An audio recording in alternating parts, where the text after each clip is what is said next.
ሰበር ዜና ቋሚ ሲኖዶስ ብፁዕ አቡነ ገብርኤልን ከአገልግሎት አገደ። ቤቱ ገፊ ነው። ከዝሆን ጉልበት በላይ በከፋ ጉልበት አገልጋዮቹን የሚገፋ እና ወርደን ባናወርዳት ጥሩ ነው። በጣም እንግዲህ ቤተክርስቲያን ወርደን አናወርዳት በጣም ትልቅ ባሉ አለበት ባታውሩ ነው። ባካችሁ ምን ነው ያለው ነገር ባትሉ ጥሩ ነው። ለድንግል ማርያም የጸጋ ስግደት ይገባስ ነው። ለእግዚአብሔር የሚገባውን የአምልኮ ስግደት ሼር ታደርጋለች። አላልንም፣ አልወጣንም። ወንድማችንን ፈለገን የፖለቲካ የረብሻ ሐሳብ እንዳለው አድርጋችሁ የምትናገሩ እንዳንድ የወንጌል አማኞችና ጴንጤዎች ብትረጋጉ ይሻላል። የድፍረት ተናጋሪዎችም በርክተዋል። የሊቃውንቱ ዝምታ ደግሞ የበለጠ ቤተክርስቲያኒቱ ምንም ሰው የሌላት አስመስሏታል። ሰላም ኦርቶዶክሳውያን እንዴት ናችሁ? በያላችሁበት የዓለም ዳርቻ ሁሉ የእግዚአብሔር ሰላም ከእናንተ ጋር ይሁን እያልኩ ዛሬም በአዳዲስና ወቅታዊ ፕሮግራሞች ተመልሼ መጥቻለሁ። ለዚህ ቻናል አዲስ የሆናችሁ ሰብስክራይብ በማድረግ ቤተሰብ እንሁን። ፕሮግራሙን እስከ መጨረሻው ድረስ ተከታትላችሁ ያላችሁን ሐሳብና አስተያየት በኮሜንት ቦክስ አስቀምጡልኝ። ወደ መረጃው እንለፍ። ምንም ሰው የሌላት አስመስሏታል። ስንት ሊቃውንት አይናማ ሊቃውንት ብሉያት ከሐዲሳት ከሊቃውንት አመስጥረው አመልተው አስብተው ድጓ በጉንጩ የሚባሉ ስንቶች ያሏት ቤተክርስቲያን ከብሉይ ከሐዲስ ነው ድጓምና። በሮቿ በቤተ መቅደሱ በር ላይ ማን አለ? ሊቃውንቱ አሉ ወይስ ዘምሮ በማህሌቱ ማህሌታዊው ሆኖ ቆሞ አመስግኖ እግዚአብሔርን መሄድ ብቻ? ከዚያ ውጭስ ምን እየተደረገ ነው? ምን እየተሰራ ነው የሚለው መምህራኑ አንድም ብለው አመስጥረው ደቀ መዛሙርት ማስተማር ብቻ ወይስ መንጋውን ህዝቡን የመጠበቅ ኃላፊነቱ ምን ይመስላል?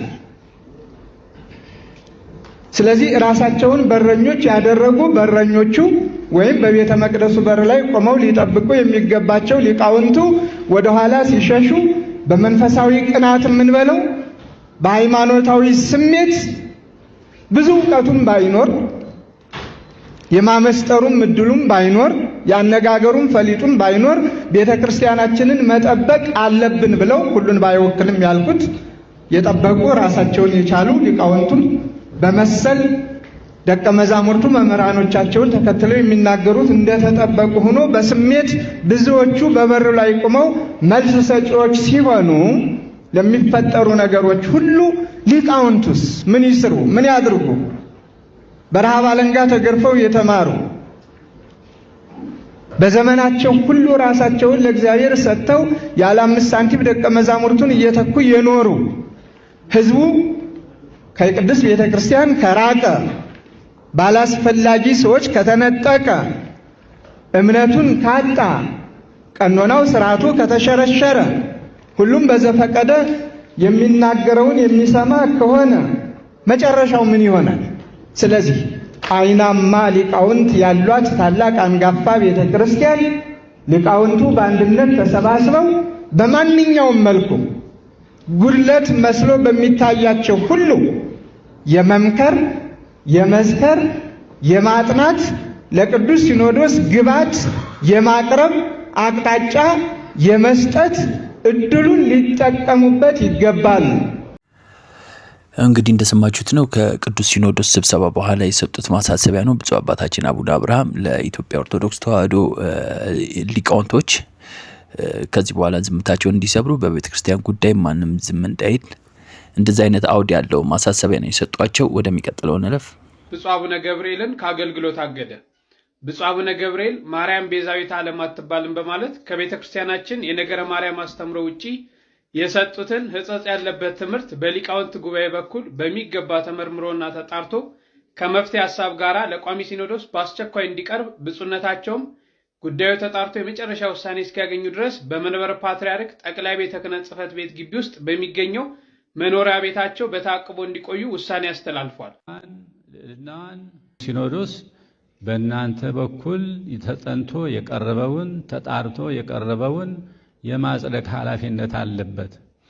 ስለዚህም አሁን ይህን ጉባኤ እዚህ በእውነቱ የመጀመሪያ ጊዜ ነው እንግዲህ እንደዚህ አይነቱ ጉባኤ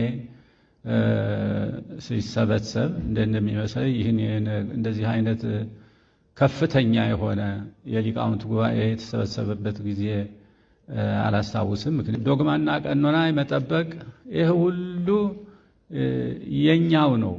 ማንም ሊቆምልን አይችልም በእውነቱ። ስለዚህ ሁሉ ችላ አንበለው ነገሩን ሁሉ። ቸልተኝነት አገር ያጠፋል። ስለዚህም የቤተ ክርስቲያናችሁን የራሳችሁ ህልውና ለጠቅላላ ለህልውናችንም ጭምር እኮ ነው። ቤተ ክርስቲያን ከሌለች አለን እንደኛ ልንኖር አንችልም። የቤተ ክርስቲያን ህልውና የኛ ህልውና ነው። ሊቃውንት ጉባኤ ያልተመረመረ መጽሐፍ ማለፍ የለበትም በእውነቱ።